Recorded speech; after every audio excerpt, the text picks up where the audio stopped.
우리는 흔히 신라의 삼국 통일을 한민족 역사상 가장 빛나는 업적 중 하나로 기억하고 있죠. 한반도 역사에 길이 남을 위대한 성과 어쩌면 우리 민족의 정체성을 확립하는 중요한 전환점이었다고 말하기도 합니다. 하지만 과연 우리가 알고 있는 그 통일의 서사가 정말 완벽한 해피엔딩으로만 가득했을까요? 통일이라는 찬란한 이름 뒤에 가려진 냉혹한 현실, 그리고 한왕이 감당해야 했던 피할 수 없던 비극적인 선택과 고뇌가 숨겨져 있었다면 우리는 그 이야기를 어떻게 받아들여야 할까요?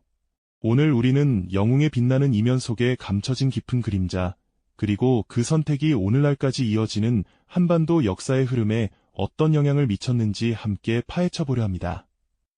우리가 배운 역사 속 영웅의 이면에 숨겨진 인간적인 고뇌와 국가적인 딜레마를 마주할 준비가 되셨나요? 지금으로부터 1300여 년 전 한반도는 삼국의 패권 다툼으로 그야말로 경랑의 시대를 보내고 있었습니다.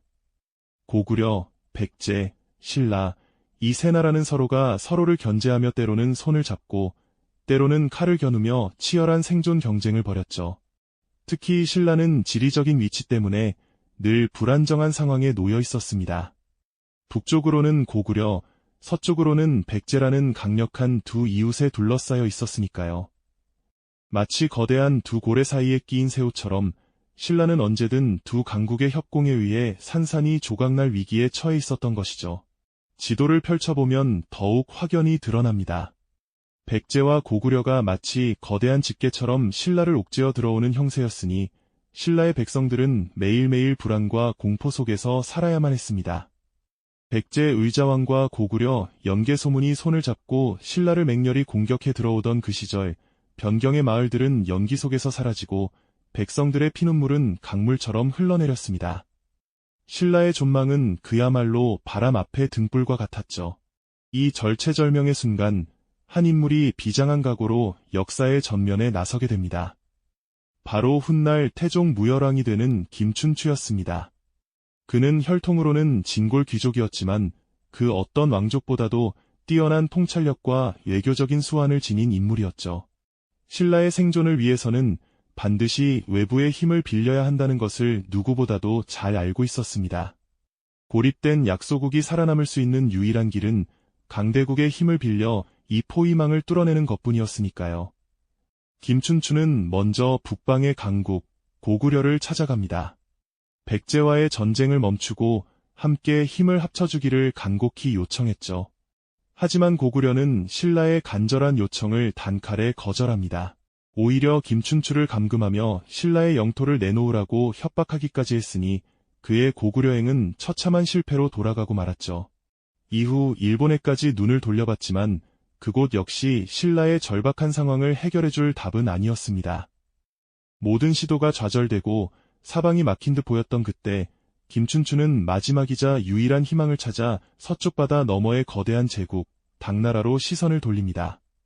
당나라는 당시 동아시아 최강대국으로 그 국력은 감히 상상조차 할 수 없을 만큼 막강했습니다. 그곳으로 향한다는 것은 단순한 외교 사절로서의 발걸음이 아니었습니다.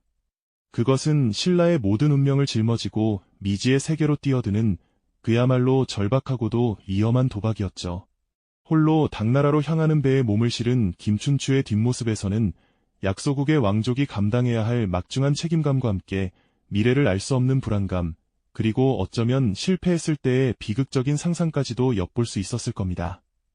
과연 그는 위험한 여정의 끝에서 신라를 구원할 해답을 찾아낼 수 있었을까요? 그리고 그 해답은 과연 신라에게 어떤 대가를 요구하게 될까요?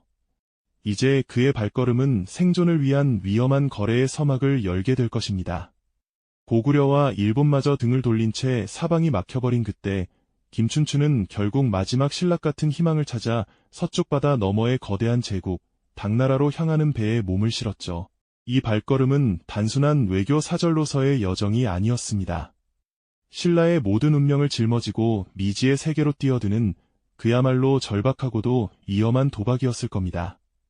과연 그는 위험한 여정의 끝에서 신라를 구원할 해답을 찾을 수 있었을까요? 그리고 그 해답은 과연 신라에게 어떤 대가를 요구하게 될까요? 머나먼 항해 끝에 당나라의 수도 장안에 도착한 김춘추는 숨막히는 위압감에 휩싸였을 겁니다. 당시 당나라는 동아시아를 호령하는 최강대국이었고 그 중심에 선당 태종 이세민은 천하를 호령하는 군주였으니까요.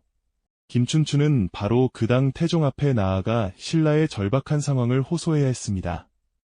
백제와 고구려의 협공으로 멸망 직전의 위기에 처한 신라가 살아남으려면 오직 당나라의 막강한 힘을 빌리는 수밖에 없었죠. 하지만 당 태종은 단순한 동정을 베풀 군주가 아니었습니다. 그는 동아시아의 패권을 노리는 냉철한 전략가였으니까요. 신라의 절박함과 당나라의 이해관계가 기막히게 맞물리는 순간이었습니다. 당나라는 오랫동안 고구려를 정복하려 했지만 번번이 실패했습니다. 이제 신라라는 약소국이 스스로 찾아와 고구려와 백제를 함께 공격하자고 제안한 것이죠. 당나라 입장에서는 한반도에 대한 영향력을 확대하고 오랜 수건이었던 고구려, 정복의 발판을 마련할 절호의 기회였습니다. 결국 신라의 간절한 요청과 당나라의 야심이 만나 역사적인 나당 동맹이 체결됩니다. 신라에게는 생존을 위한 유일한 선택이었지만 이 동맹의 이면에는 결코 가볍지 않은 위험이 도사리고 있었죠. 당나라의 거대한 그림자가 한반도에 들이우기 시작한 겁니다. 나당 동맹이 체결되자마자 거대한 폭풍이 한반도를 덮쳤습니다. 당나라의 막강한 군사력이 신라와 함께 백제로 진격해 들어왔으니까요. 660년 백제의 수도 사비성이 함락되고 의자왕과 계백장군은 역사의 뒤안길로 사라집니다. 황산벌에서 최후까지 싸우다 장렬히 전사한 계백장군의 모습은 백제인의 비장한 저항을 상징하죠. 백제의 멸망의 소식을 들은 김춘추는 그제야 안도의 한숨을 쉬었을 겁니다. 그토록 염원하던 신라의 생존이 눈앞에 다가왔으니까요. 그에게는 이제 무열왕이라는 이름이 주어져 있었습니다. 하지만 승리의 기쁨도 잠시, 당나라는 서서히 본색을 드러내기 시작합니다. 백제의 옛 땅에 웅진도독부를 설치하며 자신들의 영향력을 공고히 하려 했죠. 단순한 동맹국을 돕는 것을 넘어 한반도 전체를 손에 넣으려는 야욕이 꿈틀대고 있었던 겁니다. 무열왕 김춘추의 뒤를 이은 문무왕 역시 이 사실을 간파했을 겁니다. 그럼에도 불구하고 신라에게는 아직 고구려라는 거대한 산이 남아있었습니다. 나당 연합군은 이제 북쪽으로 방향을 돌려 고구려를 향했습니다. 백제보다 훨씬 강력한 고구려는 쉽게 무너지지 않았습니다. 험준한 지형과 고구려인들의 끈질긴 저항은 연합군을 여러 차례 좌절시켰죠. 하지만 668년 마침내 고구려의 수도 평양성이 함락되면서 한반도의 마지막 고대 왕국인 고구려마저 역사의 무대에서 사라지게 됩니다.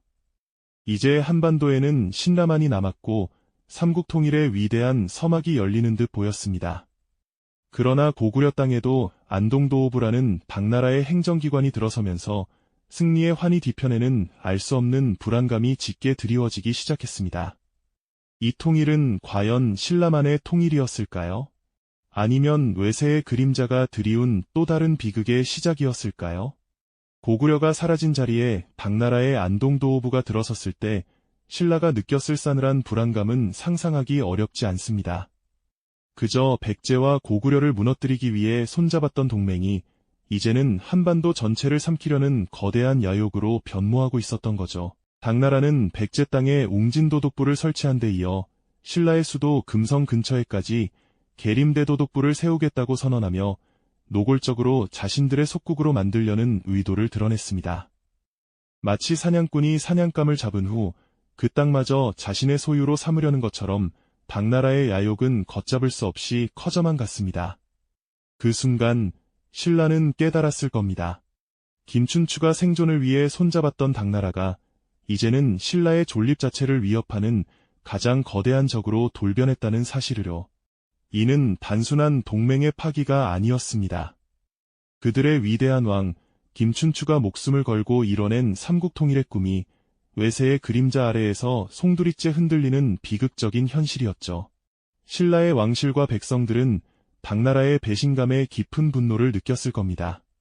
더 이상 물러설 곳 없는 절박한 상황에서 신라는 이제 과거의 동맹군이었던 당나라에 맞서 생존을 위한 처절한 싸움을 시작해야만 했습니다. 이것이 바로 나당전쟁이 서막이었습니다.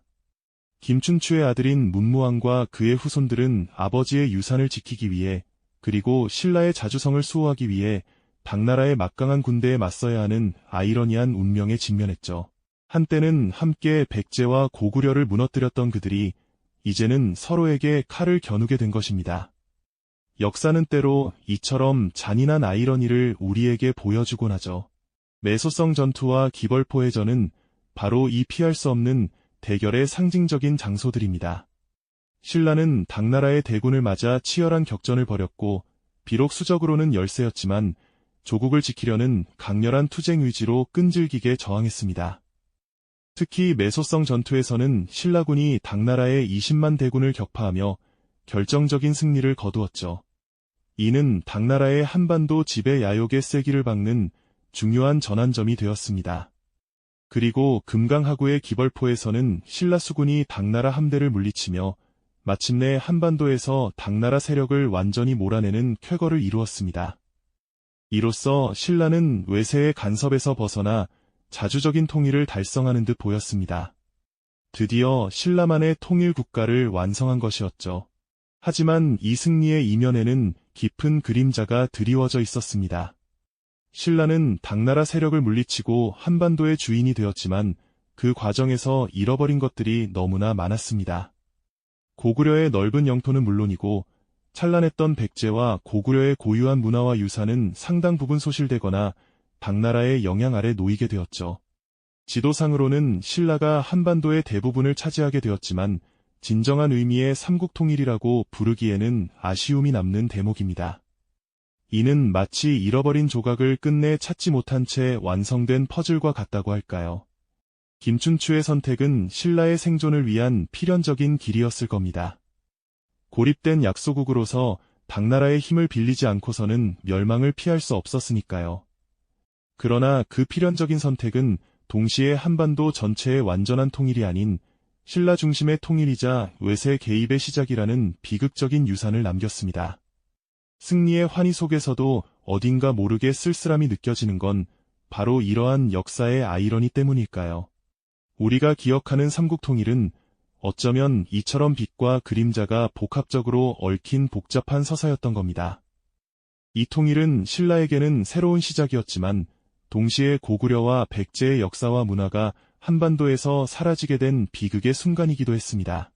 나당전쟁에서 마침내 신라는 당나라 세력을 한반도 밖으로 완전히 밀어내는 데 성공했습니다. 이는 신라의 자주적인 통일 의지와 영웅적인 투쟁이 빚어낸 찬란한 역사적 승리로 영원히 기록될 순간이었죠. 하지만 이 환희로운 승리의 이면에는 결코 외면할 수 없는 깊은 그림자가 드리워져 있었음을 우리는 분명히 기억해야 합니다. 고구려와 백제가 오랫동안 지켜오던 드넓은 영토는 물론 그들의 찬란했던 문화와 고유한 민족의 어른 상당 부분 돌이킬 수 없이 사라지거나 당나라의 영향력 속에 희미해져 버린 후였으니까요. 마치 오랜 시간 공들여 엮은 아름다운 비단 위에 더 씌워진 지울 수 없는 얼룩처럼 통일의 기쁨 속에서도 지워지지 않는 아쉬움이 우리 역사에 깊이 남게 되었죠. 김춘추의 비극적인 선택은 비단 과거의 역사 이야기에만 머무르지 않습니다. 오늘날 우리에게도 여전히 중요한 질문들을 던지고 있죠. 한반도를 둘러싼 지정학적 숙명과 강대국 외세의 영향력이라는 그림자는 과연 언제부터 시작되어 현재까지 이어지고 있는 것일까요? 힘의 논리가 지배하는 국제관계 속에서 한 국가의 생존과 민족의 고유한 정체성을 지켜내는 일은 과연 어떤 의미를 가지는 것일지 깊이 생각해보게 합니다. 이 영상이 도움이 되셨다면 좋아요와 구독 부탁드립니다. 여러분의 응원이 제게 큰 힘이 됩니다. 다음 영상에서도 더 유용한 정보를 공유하겠습니다. 감사합니다.